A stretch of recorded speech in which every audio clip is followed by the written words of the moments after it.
Hello! What's up mga kumare kong tigang? Kayo po ba mga kumare kong tigang ay patuloy pa rin na dinadagasan ng sobra-sobrang mga kamalasan at mga misfortune sa buhay? Pues, gawin nyo po ito. Bakit hindi nyo po subukang mag-alaga ng mga halamang babanggitin ko? Katulad po nito ha mga kumare kong tigang, ang ating pong mga aglonema plant at ang ating pachira o ang ating money tree ha mga kumare kong tigang. Kasi alam nyo po ba na kapag kayo po merong mga halaman na ito ay pwede po kayo makaakit ng mga sinasabing mga positibong enerhiya na magbibigay sa inyo ng mga minimit-himit-hi yung mga biyaya ng buhay na yan. Talaga ba?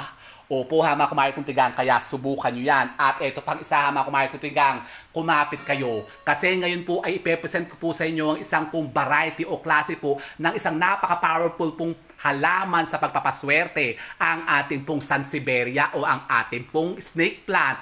At ito pong tinatawag na whale pin o ang ating millionaire snake plant.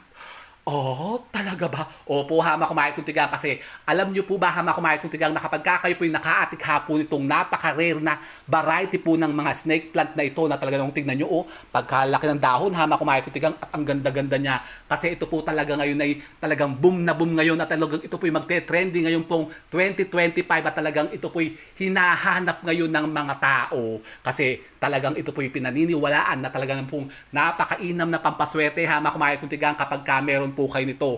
Kasi kung kayo po ay may mga negosyo, kung kayo po ay mga nagtatrabaho, may mga karir kayo, ay talagang kayo dadagasin ng sinasabing mga positibong enerhiya na yan na maaari nga pong magbigay sa inyo ng kaswertihan. At talagang kayo po ay maaring yumaman dito. Katulad ko po, hama kumain kong tigang, kung kayo po ay mga content creators dyan, mga vloggers, hama kumain kong tigang, at kung kayo po ay nakakaranas ngayon ng sobrang mga kaulatan, inaalat kayo, hama kumain kong tigang, maghanap kayo nito, mag-alaga kayo ng halamang ito, hama kumain kong tigang, at baka kayo po putusin din ng sinasabing mga kapositibuhan na yan at kaswetihan, at kayo aaring kumita na rin ng 6 digits revenues, katulad ko. Talaga ba?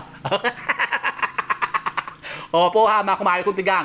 Pero disclaimer po, hama kumain kong tigang, hindi ko po sinasabing kung kayo po'y mag-aalaga lang po ng halamang ito, kayo po'y yayaman agad-agad, hama kumain kong tigang. Siyempre, ang pagyaman natin at kaswertihan ay depende pa rin po yan sa atin. Diyan po, hama kumain kong tigang, ay sinasamahan pa rin po ng pagkilos at paggawa, hama kumain kong tigang, at pananalangin sa ating Panginoon. Siyempre, tayo po'y kikilos pa rin. Baka kayo po'y mga nakabikangkang lang dyan at kayo nakaulaga lang dyan sa bahay po ninyo. Paano kayo yayaman? Leche?